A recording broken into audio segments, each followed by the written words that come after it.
Si Sukuna ay may kakambal? Ito ang tsoryang kumakalat ngayon sa internet dahil sinasabi kasi dito na si Sukuna ay ipinanganak umano na conjoined twin. Kaya ganito raw ang itsura ng King of Curses, which is ang appearance na yan ay based din sa appearance ng tunay na Ryomen Sukuna na kinuhanan ni Gege Akutami ng inspirasyon. Pero posible nga ba talaga na may kakambal nga si Sukuna noon? Bakit nga ba umani ng samot-saring opinyon ang tsorya na to at mostly ay sumasang-ayon pa sa naturang tsorya? Well, sa videong to ay alamin natin ang maaaring rason sa kung bakit maaaring may kakambal nga si Sukuna noon, na isa sa rason sa kung bakit lumakas din si Sukuna way back sa Heian era. I-discuss din natin at hihimay-himayin natin ang bawat detalye na magbibigay ng clue sa totoong origin ni Ryomen Sukuna. And also, naisipan kong gawa ng content ang topic na to mga kaibigan kasi napaka-intriguing lang ng tsoryang to. But before we begin, please take note na ang videong to ay naglalaman po ng spoilers from the manga.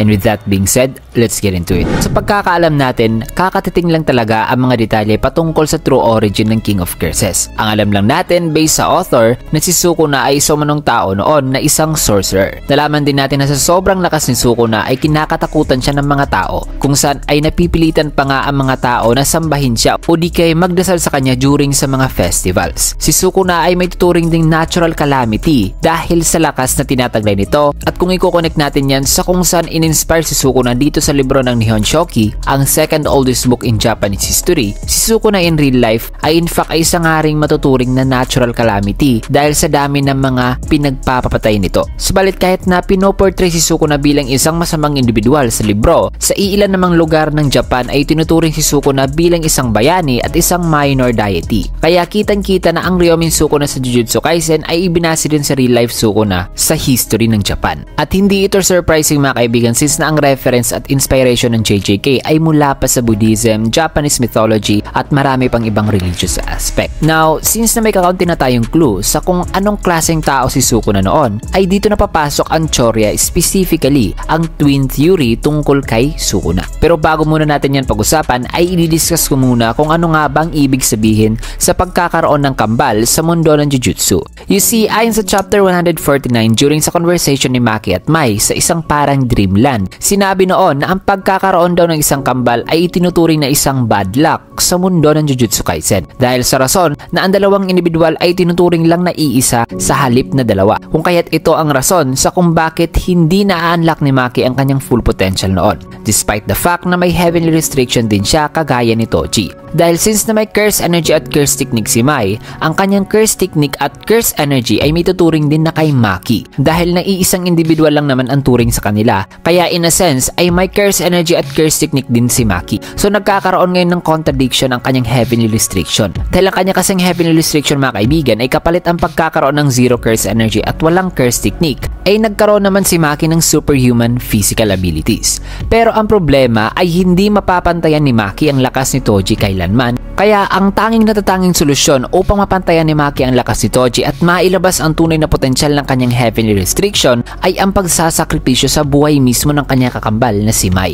nang sa ganon ay tuluyan nang mawala ang curse technique at curse energy sa buhay ni Maki na pumipigil sa kanya. At simula nga nung namatay si Mai ay dito nagkaroon si Maki ng katawan na comparable kay Toji Zenin. Isang boost of physical power ang natanggap ni Maki dahil sa pagkamatay ni Mai. So ganyan ang parang rules sa pagkakaroon ng kakambal sa mundo ng Jujutsu, na kung mamamatay ang isa ay maaaring mas lalakas ang matitirang kakambal. Kaya parang bad luck talaga sa mundo ng Jujutsu ang pagkakaroon ng twin. At sa case naman ni Maki ay si Mai ang nagsakripisyo sa kanyang buhay. However, kung ang pag-uusapan naman natin ay tungkol sa King of Curses, ay medyo may different version ang kanilang kwento. Kaya dito na makokonek ang tsorya na si Sukuna ay mayroon rin daw kakambal, o should I say, ang King of Curses umano ay isang conjoined twin. Pero bago natin simulan, ang tsorya po na ito tungkol sa conjoined twin ay galing po sa Reddit and was posted by someone with a username na 3shade01. Ayon sa tsorya mga kaibigan, si Sukuna umano ay originally isang conjoined twin. However, habang nasa sinapupunan pa raw si Sukuna ay posibleng kinain umano ni Sukuna ang kanyang kakambal o inabsorb, whether simula nung nasa sinapupunan pa lamang siya na nangyari by some accident o nangyari ito sa paglaki na ni Sukuna, na dahil dahil dyan ay kumbaga parang paralel ito sa nangyari kina Maki at Mai, na dahil sa nakain o inabsorb ni Sukuna ang kanyang kakambal, si Sukuna ay nagkaroon din ng pambihirang lakas sa mismong pagkain ng kanyang kakambal. Ang pinagkaiba lang kina Maki ay si Sukuna ay walang heavenly restriction, at since na conjoined twin nga sila ay posibleng may kanya-kanya silang innate curse technique, at ang pag-absorb ni Sukuna sa kanyang kapatid ay marahil ay nagbigay sa kanya ng pambihirang dami ng curse energy na dumoble pa sa normal na CE, at nagbigay din sa kanya ng dalawang klase ng curse technique na pag-uusapan natin maya-maya. Ang pagkain ni Sukuna sa kanyang sariling kapatid, mga kaibigan, ay napaka-posible din considering si Sukuna ay sinasabi ring kumakain raw talaga ng tao. In other words, isang cannibal do si Sukuna ayon yan mismo kay Gege Akutami, at maaring ang kanyang unang naging biktima ay ang kanyang sariling kapatid. Kaya sa nabanggit ko na dahil nga sa sacrifice ni Mai ay mas lumakas si Maki, ay dito naman kay Sukuna ay dahil sa pagkamatay ng kanyang kapatid, or should I say sa pag-absorb ng kanyang sariling kapatid o kakambal, ay ito ang maaaring rason sa kung bakit si Sukuna ay may doble o tripling amount of curse energy reserve compare kay Sukuna. At imagine kung gaano kadami ang curse energy reserve na yan, na si Yuta nga ay sinasabing may boundless o di nasusukat na dami ng curse energy reserve, how much more pa kaya itong kay Sukuna. Bukod dyan ay ang isa pang clue na posibleng kinonsume nga ni Sukuna ang kanyang kakambal ay dahil sa kanyang curse technique mismo, na sa ngayon ay isang misteryo pa talaga, dahil ang tanging alam lang natin na ang city ni Sukuna ay ang shrine na kung saan ay nakakagamit siya ng dismantle and cleave. Pero paano naman ang fire ability na ginamit niya noon laban kay Jogo? San ba nanggaling ang ability na yan? Sa kanya ba talaga ang curse technique na yan o kay Yuji? Well, mas malaki ang chance, mga kaibigan, na maaaring ang curse technique na iyon ay ang innate curse technique ng kanyang kapatid na kanyang na-consume noon, na nagagamit pa rin niya sa pamamagitan ng pagsasabi ng salitang open. Kasi ayon pa nga noon kay Gojo na wala o manong innate curse technique si Yuji, so parang hindi talaga kay Yuji ang curse technique na fire ability. So napakalaki ang posibilidad, mga kaibigan, na ang fire ability talaga ay galing sa kakambal ni Sukuna na kanyang na-consume noon. Ang isa pang interesting sa teorya nito, mga kaibigan, ay napakatugma lang talaga sa katangian ng King of Curses ang pagkain sa kanyang sariling kapatid upang makuha lamang ang kapangyarihan na walang makakapantay. Dahil i-describe nga si Sukuna noon na isa umanong napaka-selfish daw na tao, which also connects sa kung bakit tinawag rin siya ni Angel na the Disgraced One o the Fallen One. Dahil sa kanyang ginawang pagkain ng tao na masabing tabu o ipinagbabawal talaga na bagay. Kaya malaki talaga ang posibilidad na ang pagkakaroon ni Sukuna ng ganitong klaseng lakas, kaya tinawag siyang the King of Curses, ay dahil sa kanyang ginawang pagpatay o pag-consume sa kanyang kakambal. Isa pa, kahit ng appearance ng Jujutsu Kaisen Sukuna ay in-inspired din sa totoong Ryomin Sukuna, eh hindi rin nalalayo na ang backstory sa appearance si Sukuna dito sa JJK ay marahil dahil sa isang conjoined twin nga siya. At ayon pa nga sa Q&A ni Gege Akutami, si Sukuna ay isa raw talagang tao noon. However, ayon din kay Gege Akutami na kahit tao raw si Sukuna ay hindi raw niya alam kung piniperceive ba daw ng mga tao noon na isa ring tao si Ryomin Sukuna. I mean, tignan mo nga naman ang appearance ito. Di mo talaga masisisi ang sinaunang mga tao na mapagkakamalan talaga si Sukuna ng isang hindi tao. Dahil aside sa 4 arms and 2 faces na yan, ay may bibig pa nga ang tiyan ni Sukuna noon, mga kaibigan. But regardless sa rason sa kung bakit ganito ang kanyang appearance, ay malaki talaga ang posibilidad na malapit-lapit sa toong origin ni Sukuna ang teorya natin ngayon. Dahil nagbibigay kasi ang teorya, mga kaibigan, ng kasagutan sa mga unanswered details tungkol kay Sukuna. Tulad na lang sa maaaring ang pagkakaroon ni Sukuna ng conjoined twin noon na kanyang kinonsume ay ang siyang dahilan sa kung bakit nagkaroon ngayon si Sukuna ng abnormal na dami ng curse energy reserve na mas madami pa kumpara kay Yuta Okkotsu. At dahil sa kinonsume niya ang kanyang kakambal, ay sinasagot din ng teorya ang maaaring rason sa kung bakit posibleng may dalawang innate curse technique si Sukuna. Aside from that, ay nagbibigay din ang teorya